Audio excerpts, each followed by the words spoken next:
She hid a second SIM card in her makeup bag. At first, that sounds like a clean sentence, the kind of line people use after they have already survived the worst part. It did not feel clean while I was living it. It felt confusing, humiliating, and almost impossible to say out loud. I kept looking for an explanation that would let my life stay intact. I wanted the truth to be smaller than betrayal. I wanted it to be stress, work, bad timing, or one of those ordinary rough patches people are supposed to survive.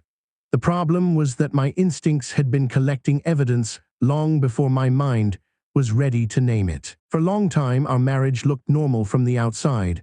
That is the part people underestimate. Betrayal rarely announces itself with dramatic music. It hides inside routine.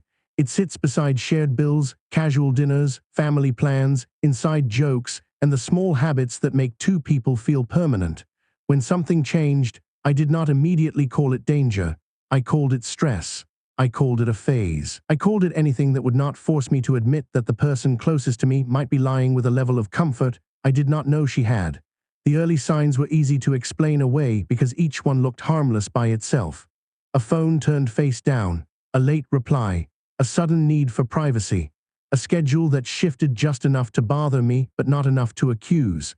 When I asked questions, she made me feel as if the real problem was my suspicion, not her behavior. That is how the ground starts moving under you. You are not only trying to understand the other person, you are trying to decide whether you can still trust your own reaction to what is happening right in front of you. I kept trying to be reasonable. That word trapped me for longer than I like to admit. Reasonable people do not jump to conclusions. Reasonable people give space. Reasonable people do not turn every uncomfortable moment into a courtroom. So I waited, I listened. I accepted explanations that sounded thin because accepting them let the house stay quiet for another day. But quiet is not the same thing as peace, and deep down I knew the silence in our home had changed. It was no longer calm, it was managed. The moment that moved everything from suspicion to evidence came through a second SIM card hidden in her makeup bag. I remember how ordinary the room looked when I saw it. Nothing exploded, no one screamed, the lights were the same. The furniture was the same. My body was the only thing that knew the world had changed.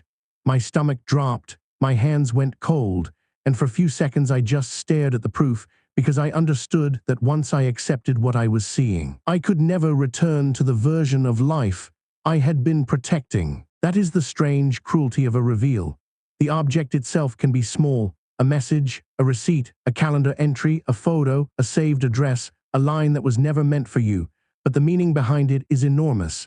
It takes all the small doubts you were told to ignore and arranges them into a shape you can no longer deny. Suddenly, the late nights have context. The defensive tone has context. The emotional distance has context. Even the moments when you apologized for asking questions begin to look different. You realize you were not paranoid. You were surrounded by fragments of a truth someone else kept breaking into pieces. I did not confront her immediately. Part of me wanted to. Part of me wanted to walk into the room, hold up the proof, and force honesty out of her by sheer shock. But another part of me understood that people who lie comfortably do not become honest just because they are caught early. They adjust, they minimize, they delete, they cry, they turn your pain into a debate about your tone. So I stayed quiet long enough to understand what I was dealing with. The checking phase was one of the ugliest parts. It made me feel like a person I never wanted to become. I looked at dates, payments, messages, locations, and little details I once would have ignored without a second thought. Every confirmation hurt, but it also gave me a kind of bitter steadiness. I was no longer arguing with a feeling. I was building a timeline, and timelines are harder to gaslight than emotions. The truth widened faster than I expected. The number led to a private messaging life she thought I would never find. That was when the betrayal changed categories for me. It was not a moment of weakness. It was not confusion. It was not some emotional accident that got out of control before anyone understood the damage. It had structure. It had planning. It had repetition. It had all the practical care that should have belonged to our marriage, redirected into protecting the lie. Once I saw the pattern, older memories started changing shape. Conversations I had replayed as misunderstandings became warnings. Arguments where I had felt guilty became scenes where I had been managed. Even kind moments became complicated because I no longer knew which version of her had been present for them. That is one of the parts people do not talk about enough. Betrayal does not only break the present, it reaches backward and makes you question the past you thought you owned. By the time confrontation became unavoidable, I was calmer than I expected, not because I was untouched, but because the evidence had burned through the last pieces of confusion. I knew what I knew. I knew what could be denied only by insulting both of us. The confrontation happened in the bathroom counter while she was at work. I did not deliver some perfect speech. Real life does not give you clean dialogue when your chest is tight and your history is collapsing. I asked direct questions. I watched her face. I listened to the first explanation and heard the shape of every lie that would follow. The first response told me almost as much as the evidence did. She did not begin with full honesty. She began with control. There was surprise, then calculation, then the familiar attempt to reduce the size of what I had found. That is when I understood that exposure does not automatically create truth. Sometimes it only creates a faster version of the same manipulation. The person who hurt you may be less afraid of what they did than of what you can now prove. There was a moment in that conversation when the grief turned into something cleaner, not happiness, not relief, just clarity. I realized I was no longer asking whether I could survive losing her. I was asking whether I could respect myself if I stayed while knowing what I now knew. That question changed the room. It made every excuse sound smaller. It made every apology arrive too late. It made the future I had been protecting look less like love and more like fear wearing familiar clothes. The fallout was not cinematic. It was paperwork, phone calls, awkward explanations, money, boxes, sleepless nights, and the strange humiliation of telling other people that your private life was not what they thought. I had to separate practical decisions from emotional shock.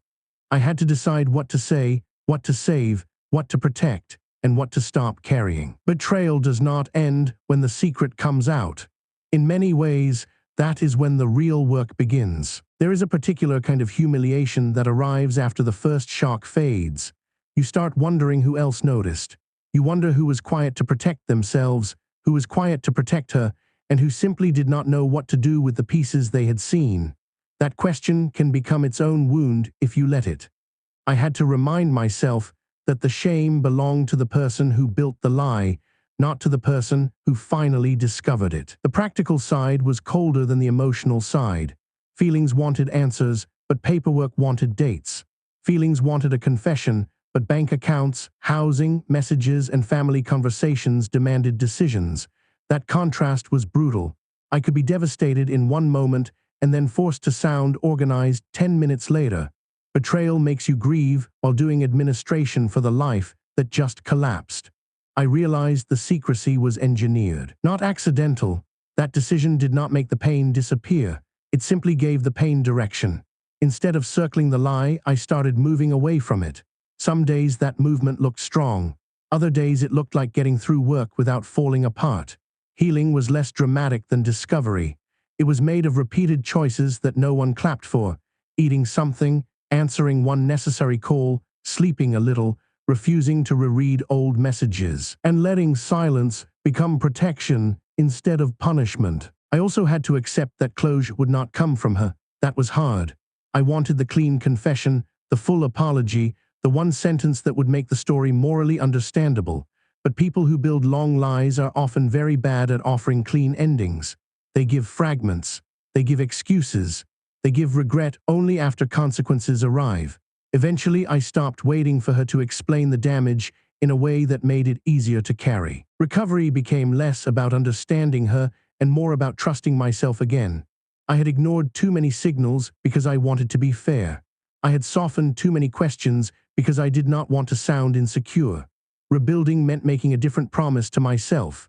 Next time, I would not need a mountain of evidence before admitting that something felt wrong. I would still be calm, but I would no longer use calmness as a reason to abandon my own perception. What stayed with me most was not only the betrayal. It was the way one small clue forced my life to become honest. A second SIM card hidden in her makeup bag looked like a detail at first. It became the doorway into everything I had been avoiding. I wish the truth had arrived gently. It did not, but I am no longer sorry that it arrived.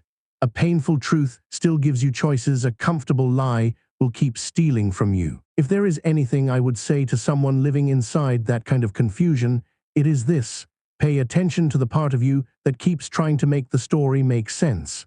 Sometimes that part is not insecurity. Sometimes it is the last honest part of you trying to survive what the relationship has become. You do not need to be dramatic to protect yourself. You do not need to hate someone to leave. You only need to stop calling betrayal a problem you can fix by being more patient. Sometimes the smallest piece of evidence is not small at all. It is the first honest thing in a life built around lies. And once you see it clearly, you have to decide whether you will protect the life you imagined or the person